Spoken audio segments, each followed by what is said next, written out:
lean on us. We are here for you. You matter. You are not alone. Are you feeling overwhelmed? Not sure where to turn? The National Suicide and Crisis Lifeline is there for you 24/7. Call or text 988 or chat at 988sc.org. Whether you're having an emergency or you know someone who needs support now, they can help you take the next step towards finding hope and healing. There is hope. 988sc.org.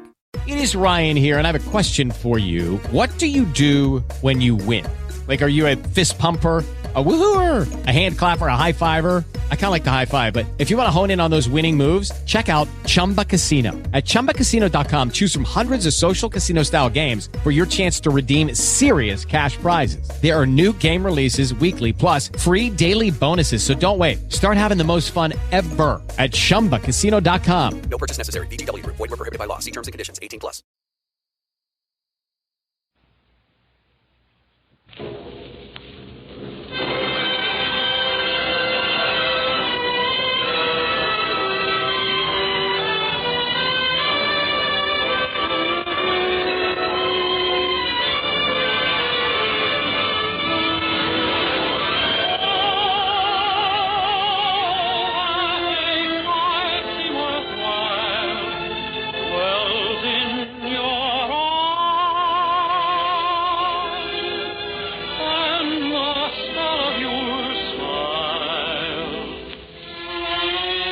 Ladies and gentlemen, the Colgate-Palmolive Peak Company, makers of Colgate Dental Cream, take this opportunity to wish you a Merry Christmas. And now, Colgate Dental Cream presents The Dennis Day Show, written by Frank Galen, with Sharon Douglas, Dink Trout, Paula Winslow, Charles Dant in the orchestra, yours truly, Vern Smith, and starring our popular young singer in A Day in the Life of Dennis Day.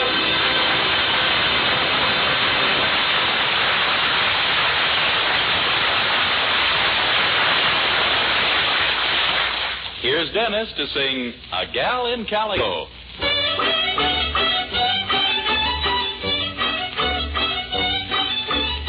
Met a gal in Calico way down in Santa Fe.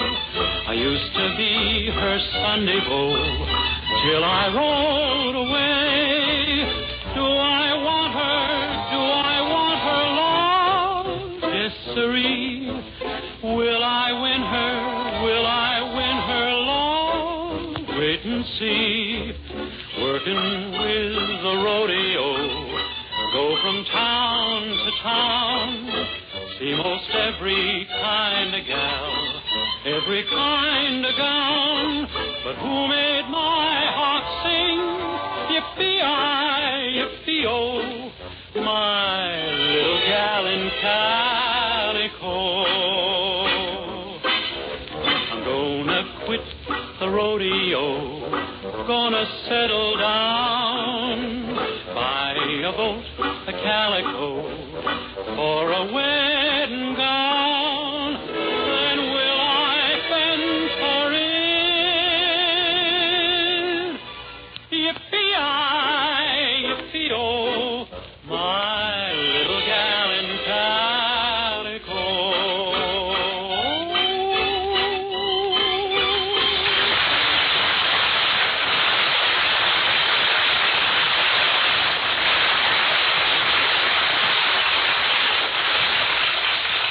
Most of you know our young hero, Dennis, very well by this time, but those of you who'll be making his acquaintance for the first time on these Wednesday nights would probably like to know just what sort of person he is. Well, let's ask the folks who know him best. First, there's his landlady, Mrs. Anderson, who runs the boarding house in Weaverville where Dennis rooms. Mrs. Anderson, what's your honest opinion of Dennis Day? My opinion of Dennis Day is that he's a 22-year-old boy.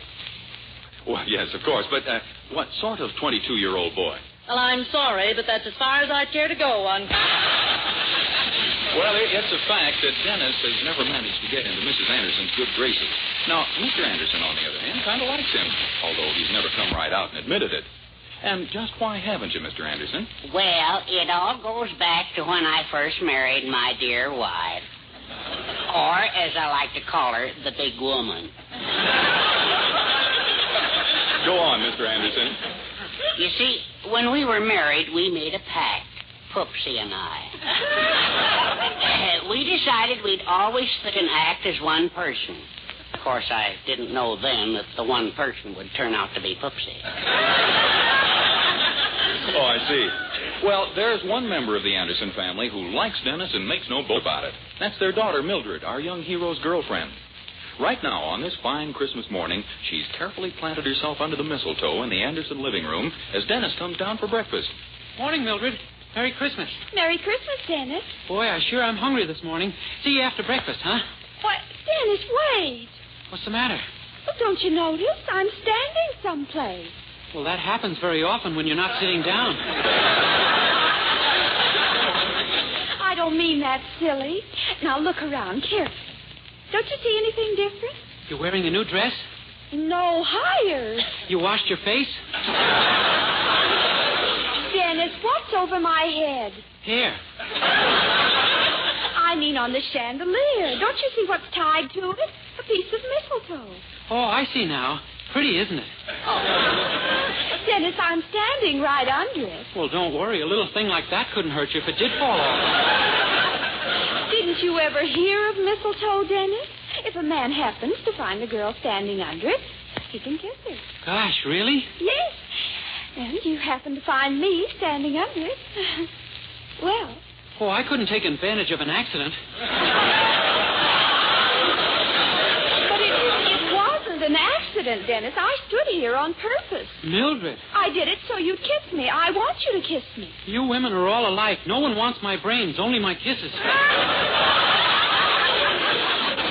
Dennis, I want you. I know how desirable I am, but you should fight it. I'm tired of arguing about it. Come here, Dennis Day. Please, Mildred, you're mussing my hair. I don't care. Now stand still. Well, so that's the sort of thing that goes on in my house. Mother. Hello, Mrs. Anderson. What's new? Don't put on any act with me. I saw you kissing my daughter. Give me one reason why I should walk in and find such a thing going on. We didn't expect you.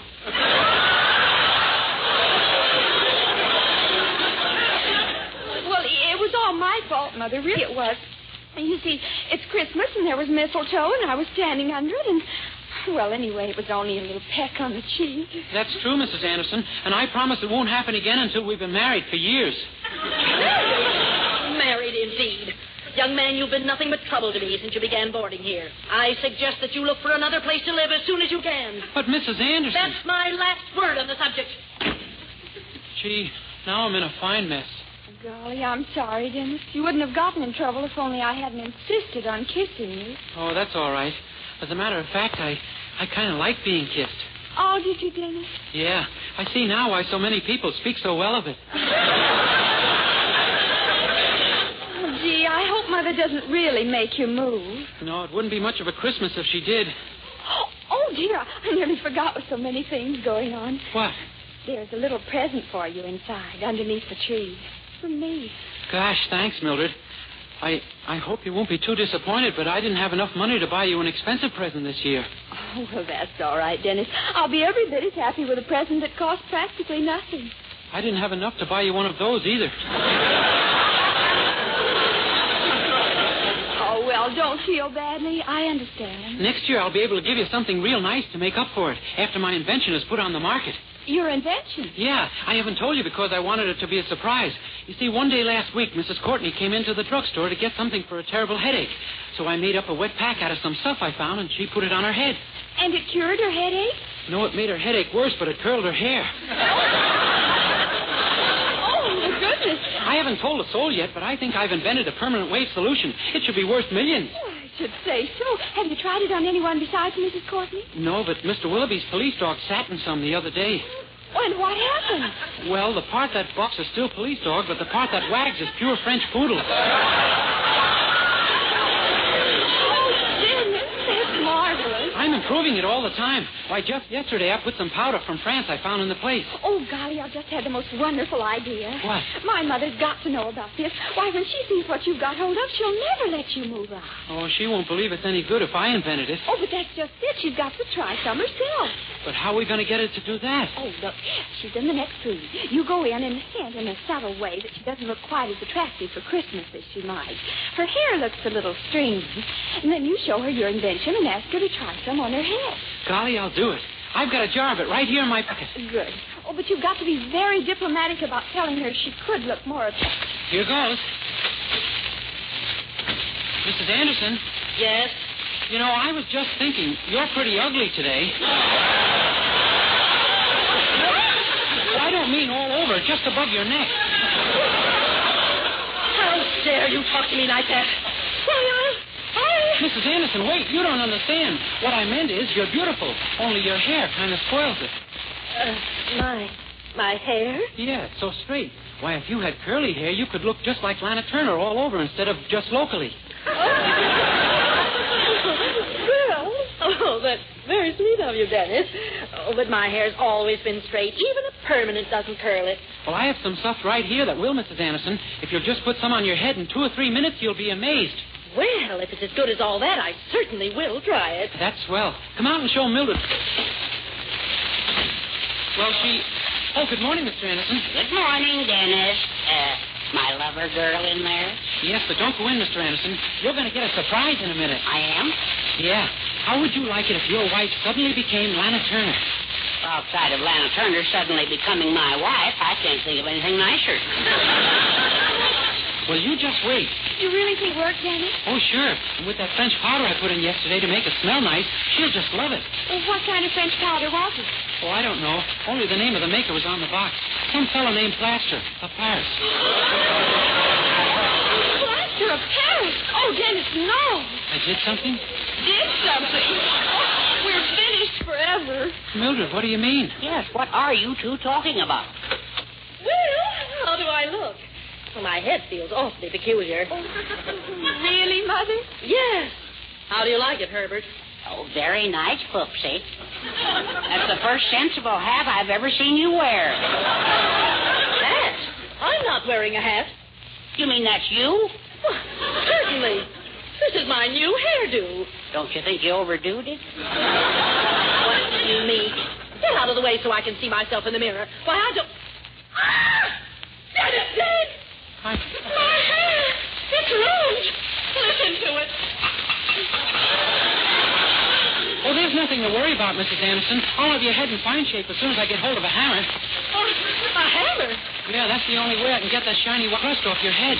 Fine thing. It was supposed to be Lana Turner and me. Now it's the egg and I. Oh, here, use this, Dennis. The fire tongs. Okay. Hold still, Mrs. Anderson. Oh, there, see? Dennis, Dave, I told you once today to leave this house as soon as you can. Well, I can't wait. You're leaving this instant. Mrs. Anderson, I was only trying to help. Get out of my sight. That's final. Come, Herbert. Gee, didn't turn out to be a very Merry Christmas, did it, Mildred? No, I'm afraid not. Oh, but don't worry, Dennis. We'll find some way to see each other. Gee, I hope so. Oh, Dennis, listen. Yeah, a bunch of kids singing carols. It'd be kind of nice to have them in, wouldn't it? Yes, it would. Open the door, Dennis. Let's have them in. Okay.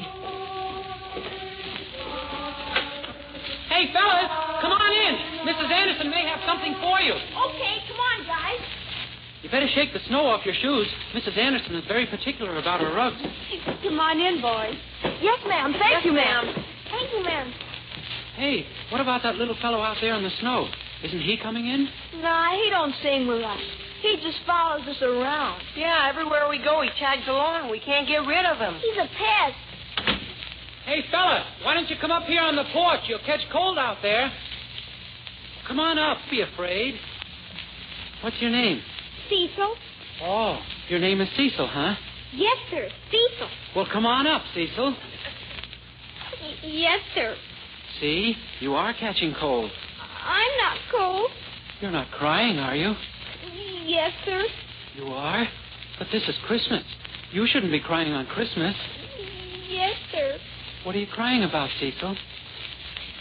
They won't let me sing with them. They won't let you sing with them. Why not? I got braces on my teeth.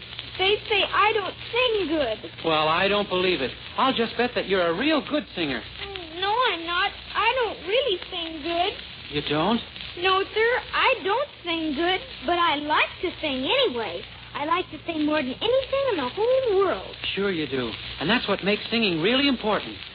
To want to sing from the bottom of your heart, whether you can really sing or not. It is? It certainly is. You know, once upon a time there was a little boy just like you.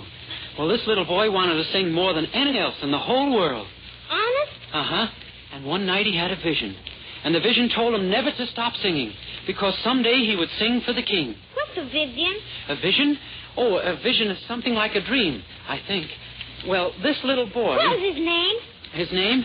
Oh, I don't know what his name was. You see, it was a very long time ago. How long ago? Oh, a long, long time ago. Did he sing over the radio? No, this was long before radios and phonographs and moving pictures. Before Jack Benny? Yeah, even before that. Gosh. It was a long, long time ago in a land far, far away. The little boy came from a very poor family. Though his father and mother worked hard, they could barely buy enough bread to eat. The boy had no shoes to wear, and his clothes were ragged and torn. But he didn't care, for he was happy. He had a song in his heart. Life is fair on a summer's day. Sweet the western wind is blowing. La, la, la, la, la, la, la.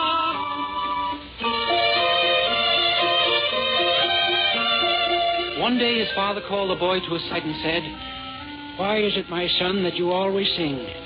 We are poor and have little for you to sing and be happy about." And the boy answered, "I am happy, Father, for someday I know I shall sing for the king."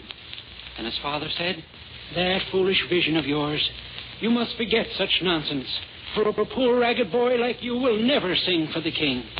And the boy said, "Told me so. It was so clear to me, Father. A voice spoke to me and said that I had been chosen to sing for the king." The boy's father was sorely troubled. He shook his head sadly and sighed. "My son, you must put such idle dreams out of your head, for tomorrow you shall start to work for the rich landowner who lives on the hill." "Gladly, Father, and I shall sing as I work, for someday my song will be heard by the king." The boy's father returned to his work, knowing that his words could not shake his son's faith in his vision, with his tattered clothes flapping in the breeze, and his shoeless feet kicking up the dust. The dust rose and danced with the sunbeams, leaving a happy trail behind the boy as he sang. Life is fair on a summer's day. Sweet the western wind is blowing. La, la, la, la, la, la. And so the boy went to work for the rich landowner. He tended to the flocks of sheep and to the goats. At dusk, when the boy would drive the flocks home from the meadows, the hooves of the animals would make a gentle sound on the road. And with this as music, the boy would sing.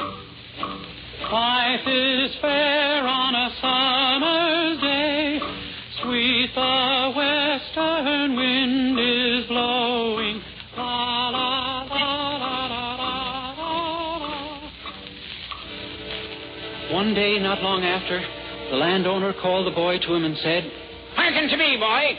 I pay you to care for my flocks, not to fill the air with your incessant song." "I'm sorry, master. I meant to bother no one with my singing. The sheep and the goats don't mind." "I am neither a sheep or a goat, so I mind." "You see, master, I must sing, for someday my song will be heard by the king." "Ah, you're mad, boy. Yea, mad and also stupid. Sing for the king. Begone with you. Begone with you." "But, master, I shall sing for the king. You will see." And so it came to pass that the boy, laughed at and ridiculed by all who knew him, left and went to the great city to sing for the king.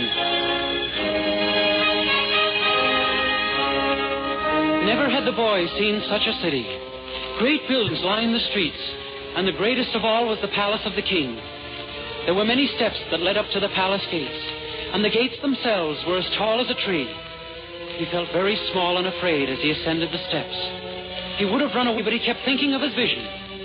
With this to give him strength, he was no longer afraid. He climbed and climbed, and finally, tired and out of breath, he reached the uppermost step. Smoothing down his ragged garments, he approached the gates. And hesitantly, he knocked upon them. He waited breathlessly as the gates slowly opened.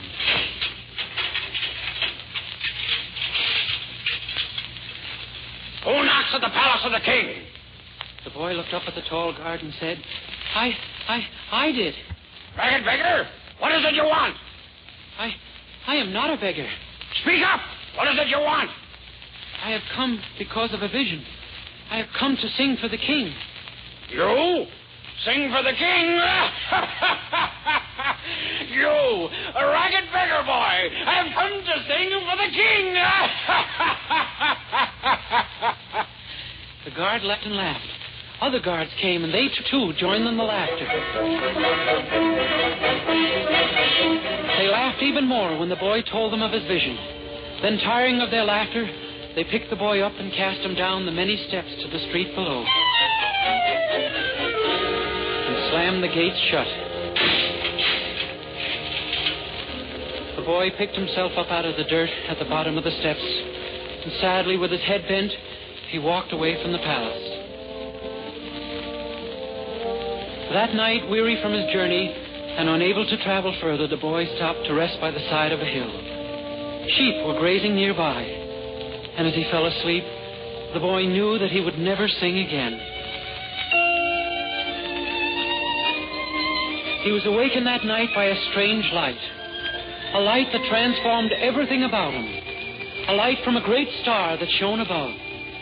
There wasn't a sound. All was hushed. A hush, a quiet, a silence beyond words to describe. Even the sheep on the hillside and the doves in the trees seemed to sense the silence. And then the light seemed to become even brighter, bathing all in a glow that made them one.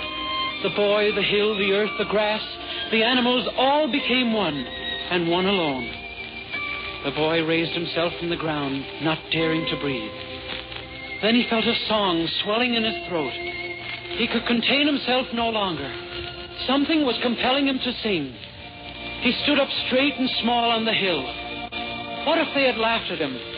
What if his song was unwanted?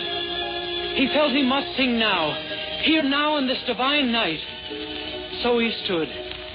His tattered clothes, shimmering in the light of the star above, were like the raiment of angels. And he sang.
the boy saw a man coming up the hill toward him. The man was a shepherd, and he carried a crooked staff. The boy said, "I thought I was alone here on the hill." And the shepherd said, "You will never be alone again, boy. No man will ever be alone again." And then the shepherd turned and pointed down the hill. And the boy looked and saw a small stable nestled below. And the shepherd, turning to the boy, said, "Tonight, my son, you sang for a king. Verily, the King of Kings."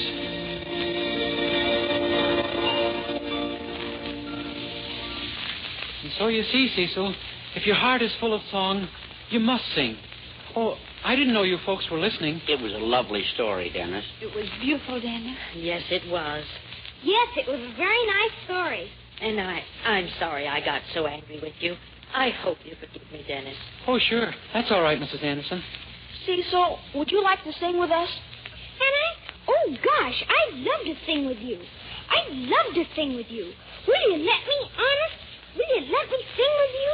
Sure. How about we all sing together?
Colgate-Palmolive Peat Company, makers of Colgate Dental Cream, hopes you've enjoyed a very pleasant Christmas and sends to every one of you best wishes for the new year.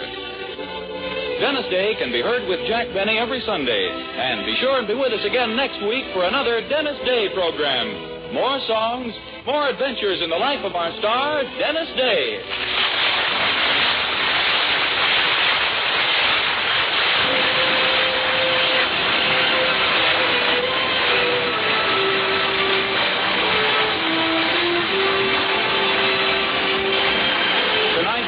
Christmas story, The Boy Who Sang for the King, was written by Frank Tashlin. Bobby Driscoll, who played the part of Cecil, appeared through the courtesy of Walt Disney and can be seen in the Technicolor picture Song of the South. All the other parts in the Christmas story were played by Dennis, of course. The special musical background was by Charles Dance. This is Vern Smith speaking.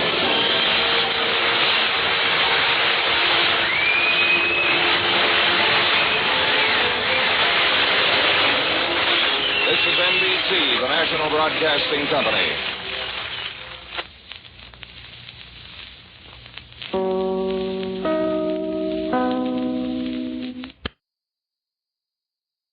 With the Lucky Land Slots, you can get lucky just about anywhere.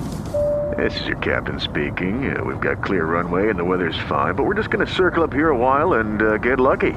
No, nothing like that. It's just these cash prizes add up quick. So I suggest you sit back, keep your tray table upright, and start getting lucky. Play for free at LuckyLandSlots.com. Are you feeling lucky? No purchase necessary. Void where prohibited by law. 18+ terms and conditions apply. See website for details.